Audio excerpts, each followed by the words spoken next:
Tia Porter, and this is our Erie. On today's episode, we're checking in with Fit Plus regarding their 8-week transformation challenge and learning how we can support local. So stick around because all that and more is happening right now on our Erie.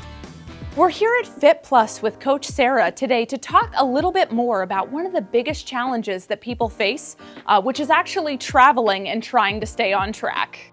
Yes, thanks, Tia. So this time of year, Tia, we're all excited to put those winter boots away, those jackets away, and to either travel somewhere for spring break that's coming up, somewhere fun. We have a lot of, if you have children in sports, traveling sports, staying in hotels, or just getting away for work for the week or weekend. And I think with that excitement comes also too a little bit of anxiety of like, I've been working really hard all winter, I've been investing in myself, and now I'm going to, be out of town, and I want to stay consistent with my routine. But you're not in your routine. So I think that one thing we teach here in this program is that to quiet the noise, that you can enjoy, a trip out of town, go on spring break and live that 80-20 while you're gone and come back and get right back at it.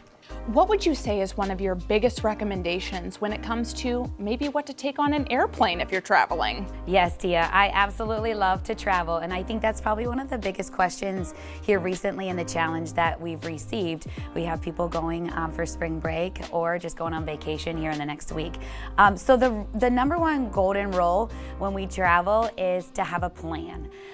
For that plan, it's always important to hydrate, keep your hydration. One key thing is you can take a nice water bottle with you on the plane. Of course, through TSA, there's different regulations through TSA, so you can't take any liquids. But I always recommend taking that water bottle because you can do two things. Once you get through TSA, you can fill it up. There are water stations. You can either buy bottled water and put it into your water bottle.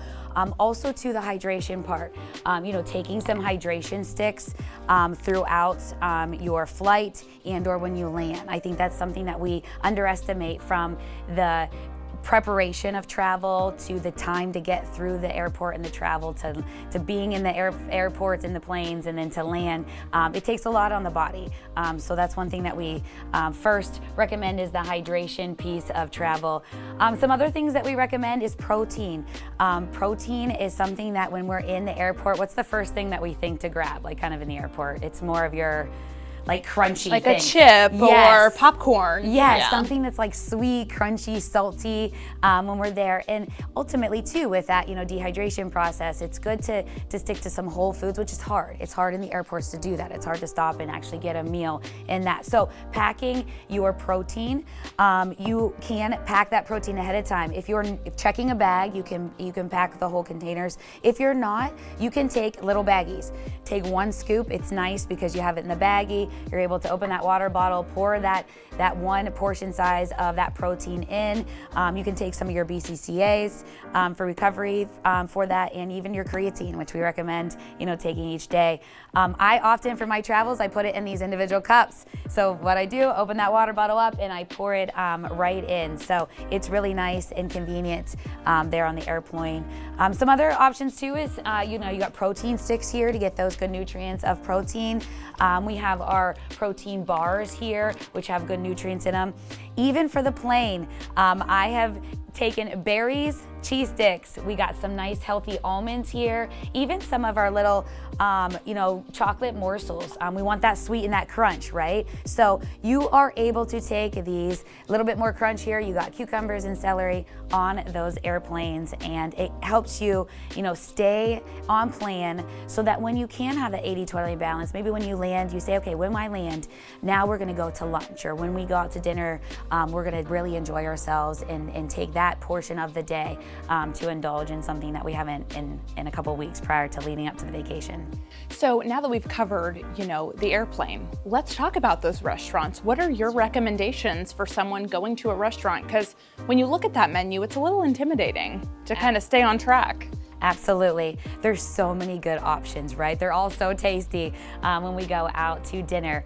The good golden rule of thumb is to first, when you go out to dinner, it's an enjoyable experience. We truly believe in that, keeping a healthy mindset, and you're not up in the noise of what should I eat or shouldn't I eat. Enjoy the experience. Within that, some good golden rules of thumb is first look for a clean whole protein. You know, see if it's something, are you hungry for steak today, or hungry for chicken or for a fish? Find that on the menu. Then add in your healthy vegetables, whatever that may be as well. Oftentimes people say, well, I'm gonna get the salad, but then it's all the extras on the salad, right? So sometimes it's good to start with the protein, add in those vegetables, and maybe it ends up being a salad. Then those healthy carbs. Carbohydrates is sometimes with the portion sizes at restaurants is that we might get 3 or 4 different types of carbs, not understanding, you know, that's where the source is coming from. So pick one carb, add to it, and then ultimately enjoy that meal, starting with that protein. How do you say that you would overall balance yourself while still staying on track? I'd say 80-20. When I've traveled is kind of the golden rule. I think looking and planning out your day is key. It doesn't have to be a stressful experience. It really is just kind of sitting and saying, okay, what does our day look like today? Are we as a family or individual gonna get up today? Are we gonna move our bodies during the day, or are we gonna be sitting most of the day? And as an example, my son plays baseball. So some days I know I'm gonna be driving in a car 2 hours and I'm gonna be sitting all day and driving home. So that means in the morning, I'm probably gonna get up and try to get moving, whether that's in the hotel room, if it's out for a walk, if it's in a nice area. With that, then looking at where your meals are planned out. One thing that we always suggest is make sure that you're eating breakfast. Breakfast is so good to start that metabolism. It's good so that you're not in a position where all of a sudden you start to feel hungry, and then you're in a place where there's only the grab and goes of a gas station or something really quick. Fuel your body from the beginning of the day, and then set your tone. If you're gonna do a dinner out that evening, go a little bit lighter during the day. If you're gonna have a drink at dinner or two, enjoy that drink. Don't worry about that drink. But throughout the day, then modify and make some adjustments during the day so then you can indulge at night. So basically, the biggest thing here is just staying on track, having a plan, not even staying on track, just having a plan together for your day. I'd say that would be the biggest takeaway, Tia, is just having that plan in place. It doesn't mean you have to overthink it. It just means, you know, like, what does my day look like today? And am I going to put my health and my well-being, because I've made this choice on vacation to stay on track, so when I get back into my routine back home, I can continue right where I left off. And you can just take a minute in the morning time, say, okay, here's what my day looks like, and then just make a few small adjustments throughout the day, and have a good time while you do it as well.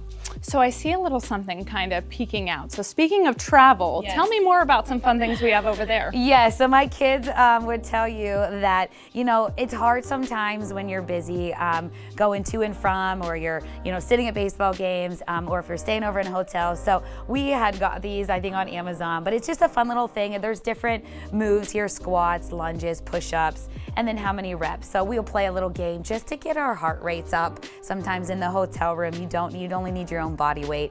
So they think this is something fun for families or couples to do if they're not quite as active throughout the day, just to have a little bit of fun and to move their body while they're out of town. Wonderful. Yeah. Well, thank you so much for your time today. Yeah, wonderful. Thanks, Tia.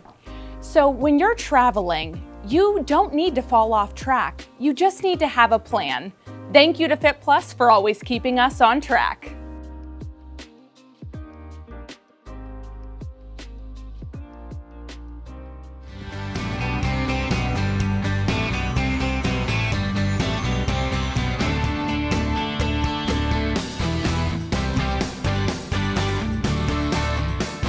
Looking for a fun and meaningful way to get your little ones outdoors this spring? Head over to the Asbury Woods Nature Center for their Tiny Trailblazers program. Happening every Wednesday in April from the 8th through the 29th.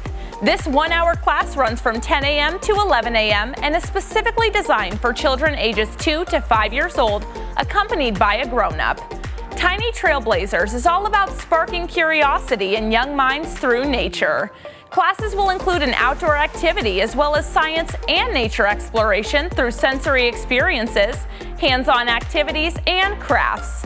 It's the perfect mix of learning and play in a beautiful natural setting, something both kids and parents can enjoy together. So if you've got a budding explorer at home, this is a great way to nurture their love for nature early on. For more information, you can check out the community calendar at yourerie.com or contact Asbury Woods directly. Seats are limited. Get outside, get exploring, and let those tiny trailblazers lead the way.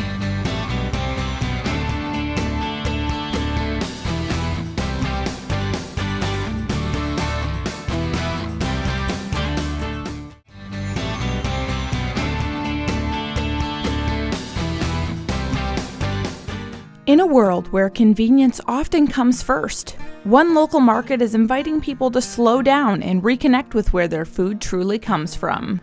Edinboro Market was co-founded by myself and my husband, Curtis House. We opened in December of 2017. It is a 100% local market.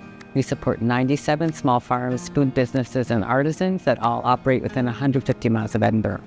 What started as a simple idea has grown into something much bigger.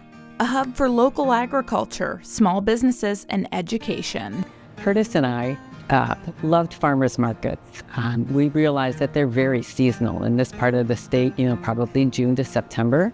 And so the folks who were making delicious salsa or cheese, they had no other outlet for their product. So we started to think about how we could help them. And over the years, that mission has continued to expand, creating opportunities not just to shop, but to learn. Our initial space was on Erie Street in Edinboro, 900 square feet. And over the course of the last 3 years, we've grant written to move into this much larger space at 211 Mill Street. So in the new space, we have a cafe and a classroom. We've offered 25 classes in the last year in this space, mostly cooking and gardening classes, but also business classes for farmers and food entrepreneurs.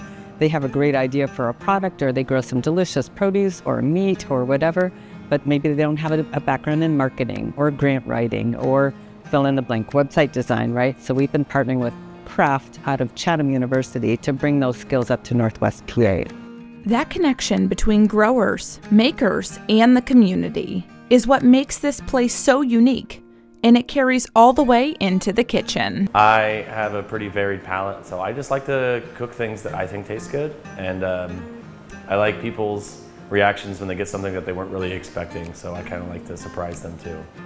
Chef Rusty builds his menu around what's fresh and available, letting the seasons lead the way. It completely dictates it, Sometimes I have an idea for a dish, but we don't have it available, so I just wait for the right season.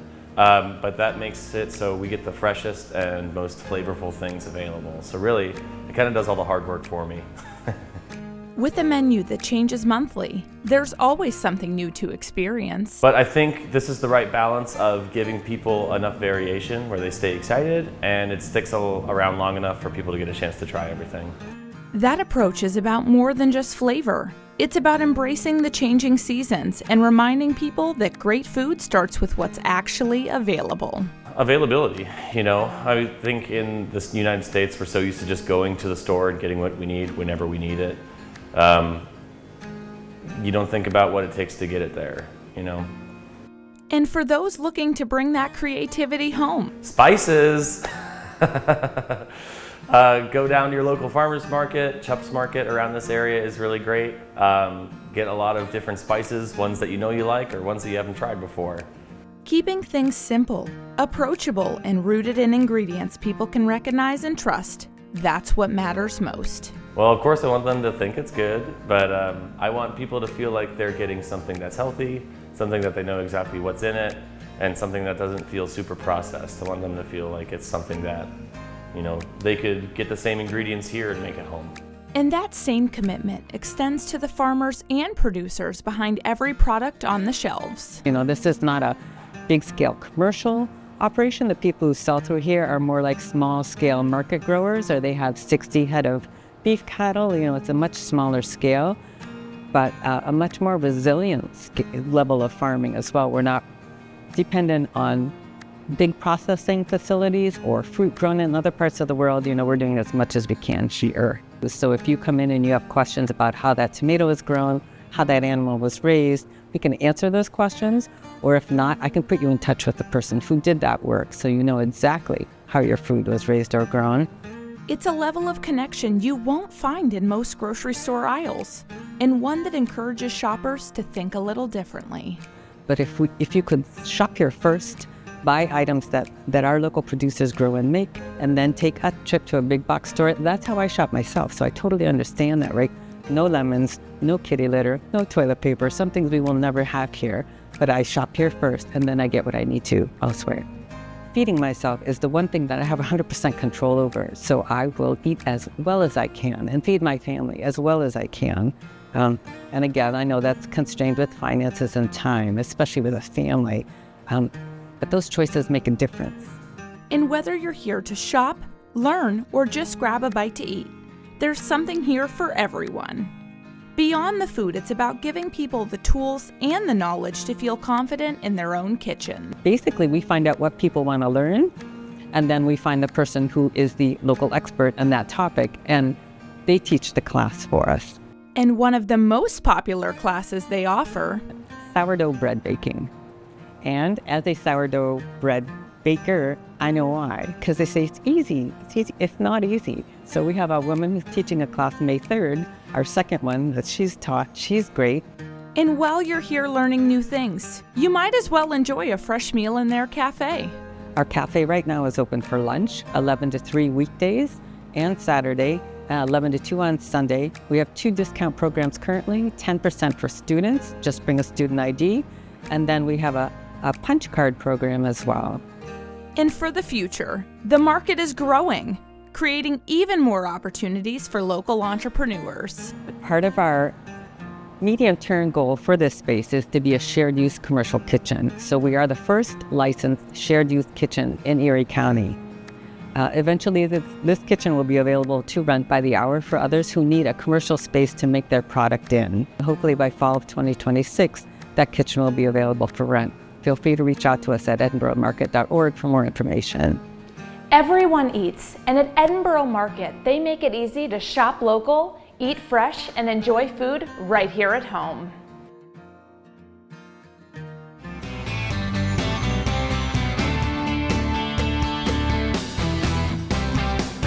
Today, we're visiting a true Erie treasure, World of Music. For generations, this family-rooted shop has been more than just a place to buy instruments. It's a place where people of all ages learn, create, and connect through music. I've been playing guitar since I was 9 years old. I've been here for about 25 years now. I love what I do. And I think it shows. Almost everybody that works here, we love what we do. I have worked here for 20 years already, and I love this business. I love the community. I love the customers. I love my employees.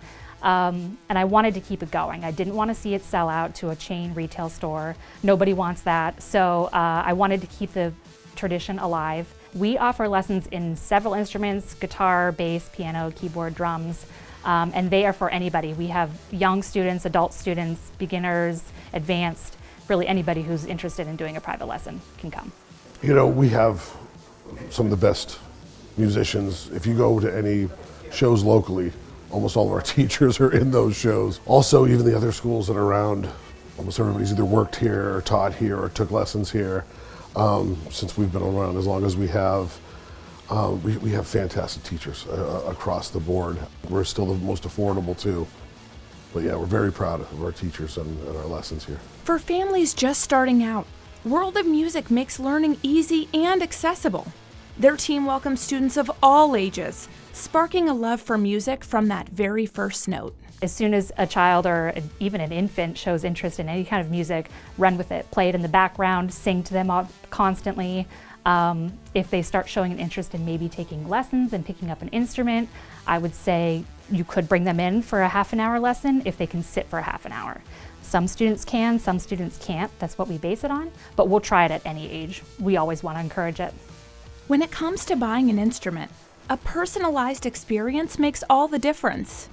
A welcoming guide can turn a beginner's first steps into a confident start. To go somewhere and get a personal experience, especially if you're new and you aren't familiar, to get somebody with a friendly face to come in, talk to you, get to know you, instead of just trying to sell you something, get out the door, is very helpful and I think assuring to the community. World of Music isn't just a store. It's a place where relationships flourish, creativity blossoms, and the community comes together. This place can't. It's an institution. Can't leave.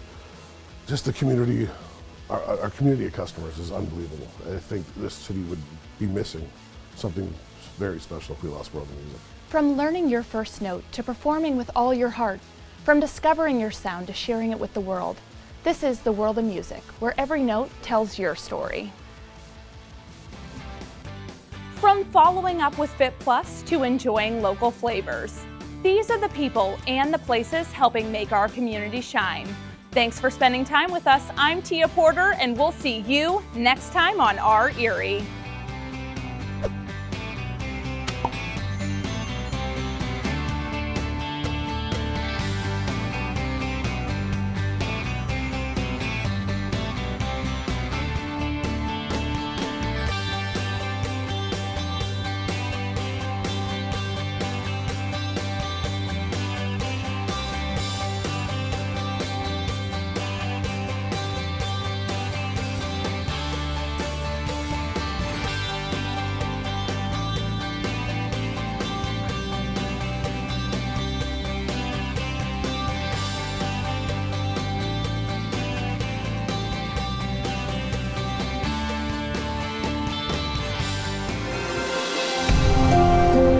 Thank you.